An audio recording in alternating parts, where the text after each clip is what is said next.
aligátor žijúci v kanáloch, ľudské orgány na čiernom trhu, žena, ktorá sa zobudila počas vlastného pohrebu. Každý z nás už určite počul jeden z týchto príbehov. Príbehy desivé aj romantické, komické aj smutné, o duchoch, démonoch, mimozemšťanoch a údajne neexistujúcich tvoroch. Tieto príbehy sa volajú mestské legendy a vy sa so mnou môžete započúvať do tých najlepších legend z celého sveta. Budem rád, keď mi pomôžete odoberaním tohto profilu. Fľaše od mlieka.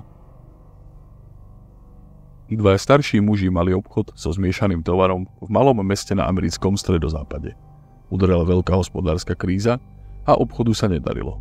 Zákazníci prestali nakupovať a čoskoro ich nad vodou držalo len pár stálych zákazníkov. Jedného dňa prišla do obchodu mladá žena, celá v bielom a niesla prázdnu fľašu od mlieka. Položila ju na pult, jeden z mužov donies kanvice nalial mlieko a chcel zaň 10 centov. Žena so smutným výrazom v očiach ani neodpovedala, len vzala fľašu a ticho vyšla z obchodu. Muž bol taký prekvapený, že sa nezmohol ani na slovo a keď za ňou vybehol z obchodu, už jej nebolo. Vrátil sa dovnútra a zamumlal si, že to bola pravdepodobne mešťacka žena, ktorá nevie, ako to u nich chodí. Povedal spoločníkovi, čo sa stalo, aby sa na ňu dával pozor. Na druhý deň sa žena vrátila a opäť niesla prázdnu fľašu od mlieka. Tento raz jej už rovno povedali, že vedia, že časy sú ťažké, ale že musí zaplatiť tak, ako všetci ostatní. Naplnili fľašu z kanvice, ale mladá žena opäť nezaplatila a aj s mliekom odišla. Tento raz však boli obaja muži pripravení a začali ju prenasledovať po meste. Pohybovala sa veľmi rýchlo a sotva jej stačili. Videli však, že zamierila ku kostolu. Tam sa zastavila pred jedným náhrobkom a náhle zmizla. Muži neverili vlastným očiam, ale usúdili, že sa im to nemohlo len zdať. V tom začuli detský plač, ale nikoho nikde nevideli. Uvedomili si, že zvuk vychádza priamo z hrobu, pri ktorom sa žena doslova vyparila. Priniesli si zo svojho obchodu lopaty a cestou informovali šerifa. Keď začali na hrobe kopať, plač ešte zosilnel. Keď vyťahli rakvu z hrobu, vnútri našli vedľa ženy z obchodu, ktorá bola zjavne mŕtva, živé dieťa. Malo pri sebe 2 prázdne fľaše od mlieka. Becín hlas. Skauti na výletoch rozprávajú nováčikom príbeh, ktorý siaha až do samotných počiatkov skautingu po druhej svetovej vojne. V lese obklopujúcom menšie opustené letisko stál starý dom, kde sa skauti hrali na schovávačku.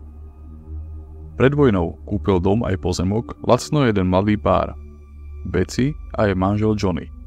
Dúfali, že ho zrekonštruujú a urobia z neho svoj dokonalý rodinný dom. Betsy bola začínajúca speváčka, ktorej kariéru prerušila vojna. Raz v noci šla autom smerom do domu, keď tu sa v opačnom smere objavil nákladiak plný vojakov, ktorí sa vracali z krčmy. Robili poriadny hluk, boli na mol a rozpylovali vodiča.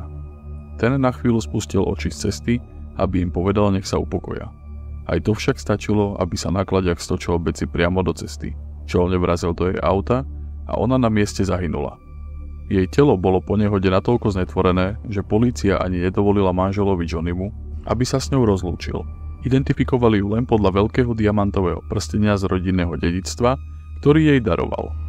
Johnny pochoval prsteň spolu s ňou. Úplne ho to zdrbilo. Odsťahoval sa do inej krajiny a dom nechal stáť. Po mnohých rokoch objavila dom skupina skautov pri ceste cez les. Rozhodli sa tu utáboriť, hrať hry a rozprávať si strašidelné príbehy. Ale bohužiaľ, z toho napokon nebolo idylické skautské dobrodružstvo. Najskôr skauti začuli ženský hlas, ktorý sa k ním pridal, keď pri ohni začali spievať, čo bolo naozaj zvláštne, pretože vtedy sa dievčatá ku skautom pridať nesmeli. Pomedzi praskanie ohňa ju potom počuli znovu a znelo to, ako by bola vo vnútri domu. Nakoniec ju aj uvideli. Spočiatku sa len pozerala z okien a potom dokonca obchádzala oheň. Bola to hrozne znetvorená žena v pekných šatách. A potom zrazu Betsy opäť zmizla. Na druhý deň ráno sa jedného z chlapcov nepodarilo prebudiť. Jeho priatelia s hrozou zistili, že je mŕtvy a jediné zranenie, ktoré mal, boli škaredé škrabance na tvári. To urobila Betsy, vykrikol jeden z chlapcov, keď videl telo svojho kamaráta a po chvíľke prehovárania vysvetlil, čo sa v noci stalo. Betsy sa v skorých ranných hodinách vrátila aby skautov navštívila a svojím spevom prebudila dvoch z nich. Spýtala sa jedného po druhom, či si myslia, že má krásny hlas. Prvý chlapec bol príliš vydesený, aby dokázal odpovedať. A rozhnevaná Betsy ho udrela rukou s diamantovým prsteňom do tváre, s tým, že keď chlapec zaspí, už sa nikdy neprebudí. Potom položila tú istú otázku druhému chlapcovi a ten jej bez váhania povedal, že má naozaj krásny hlas, z čoho sa Betsy zasmiela a so spevom zmizla v lese. Vystrašení chlapci sa snažili zostať hore, ale nakoniec obaja zaspali. Ráno sa však prebudil iba jeden. Dodnes sa skautom pri ohni rozpráva, aby počúvali, či nezačujú Betsy a aby jej povedali, čo chce počuť. Vždy chcela byť speváčkou a nemala rada kritiku. Žena v bielom. V mestečku nedaleko Mexico City sa raz skupina detí hrala na svojom obľúbenom mieste pri rieke. Odniekiaľ a odniekiaľ zároveň k ním podišla zvláštna žena, ktorá sa vzhľadom od miestnych úplne líšila. Bola celá v bielom a dokonale upravená a začala sa detí vypytovať. Hovorila ticho, občas zavzlikala a pýtala sa detí, či nevideli Markusa a Gabrielu, ktorým hovorila detičky. Jeden z chlapcov sa síce volal Markus, no dámu nepoznal a tak si ju nevšímali. Žena zmizla rovnako potichu, ako sa objavila. Keď sa deti chystali od rieky odísť, všimli si, že Markus chýba. Predpokladali, že šiel pravdepodobne domov sám a nič si z toho nerobili. Ale chlapec sa neukázal ani na druhý deň ráno a celé mesto ho hľadalo. Nakoniec ho našli ležať na bruchu v rieke. Utopil sa. Mysleli si, že sa mu stala nehoda, keď sa kúpal s ostatnými, až kým si jedno z detí nespomenulo na ženu v bielom, ktorá hľadala svoje deti. Keď sa o to Markusova matka dopočula, doslova jej stuhla krv v žilách.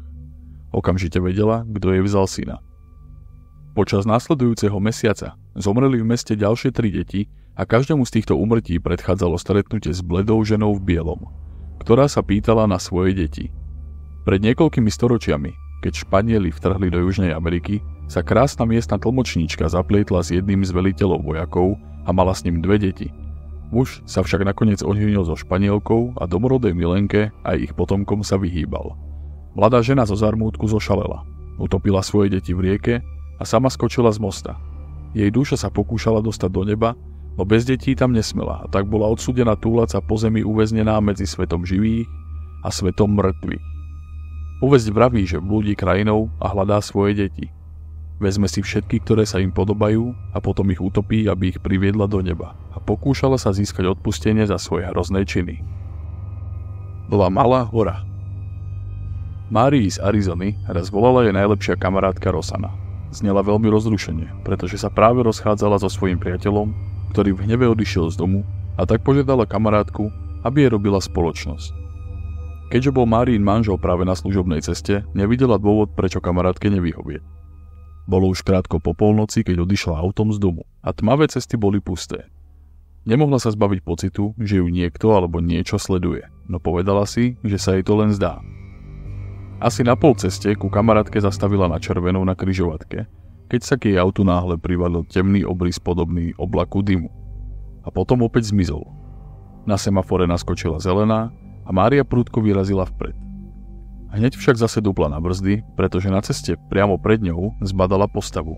Bola malá ako dievčatko, ale s tvárou starený skrivenou v nenávistnom úšklepku. Oči jej na červeno plápolali a cerila čierne ostré zuby. Vyliezla na strechu auta a rukami s veľkými pazúrmi začala škriabať a búchať do okienka na strane vodiča. Nasmrť vydesená Mária dupla na plyn, auto prudko vyrazilo z križovatky a zanechalo desivú útočníčku za sebou na ceste. Ako sa Mária vzdialovala od semafóru, s hrôzou si všimla, že ju démonická žena opäť dostihla a nejakým záhadným spôsobom s ňou stále drží tempo. Jej pazúry škriabali okolo auta a vydávali hrozivé zvuky. Mária zrýchlila až na najvyššiu možnú rýchlosť. Srdce jej bušilo ako o preteky a potom hluk náhle ustal. V spätnom zrkadle pozorovala postavu uprostred cesty. Stála pokojne, no zdalo sa, že rovnako blízko ako predtým. Rástla k oblohe a jej pazúry boli veľké, že sa až dotýkali zeme. Potom Mária zabočila za roh a zrazu bol prízrak preč. Keď Mária dorazila k Rosaninmu domu, so škrípaním brzd zastavila. Vybehla po príjazdovej ceste, búchala pesťou na dvere a kričala, aby ju rýchlo pustila dovnútra.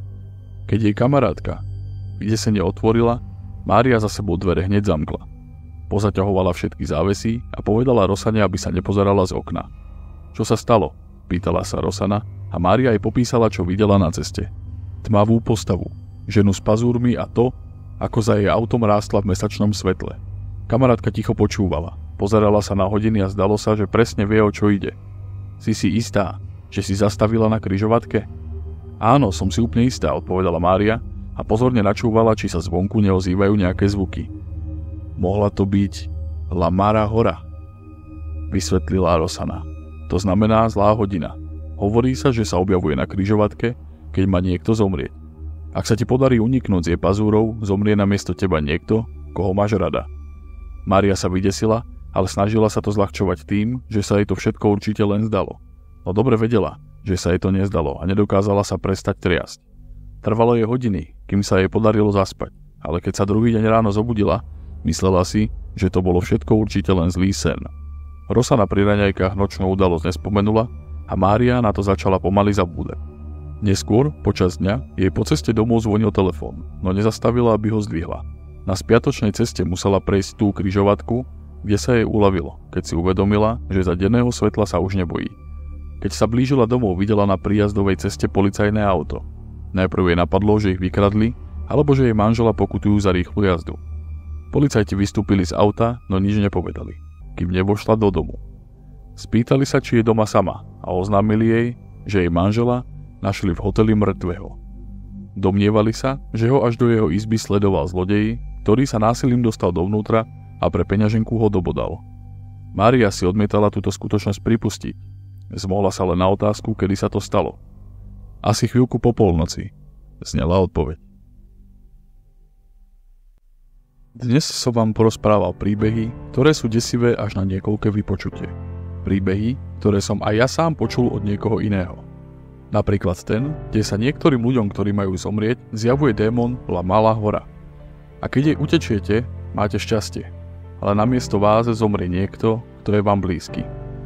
Ako by ste sa zachovali, keď viete, že vaše prežitie znamená smrť niekoho iného? Dajte mi vedieť do komentárov. Príbeh o mliekaroch, ktorým žena kradla mlieko pre svoje dieťa, ktoré žije v jej hrobe, som počul v trochu inej, možno trochu desivejšej podobe. Ale myslíte si, že tento príbeh sa naozaj stal? Alebo je to naozajstná mestská legenda? A čo speváčka Betsy? Chodili ste do skautu? Počuli ste tento príbeh pri táboráku? Rozpráva sa naozaj dodnes? Príbeh ženy v bielom je tiež pomerne známa legenda, najmä pre latinské krajiny. Žena, ktorá zabila svoje deti a preto sa nevie dostať do neba, kradne duše iných detí a prosí pred bránou neba o odpustenie. Dúfam, že sa vám príbehy páčili. Ak áno, budem rád, keď ma odmeníte odoberaním, lajkom alebo zdieľaním. Ďakujem.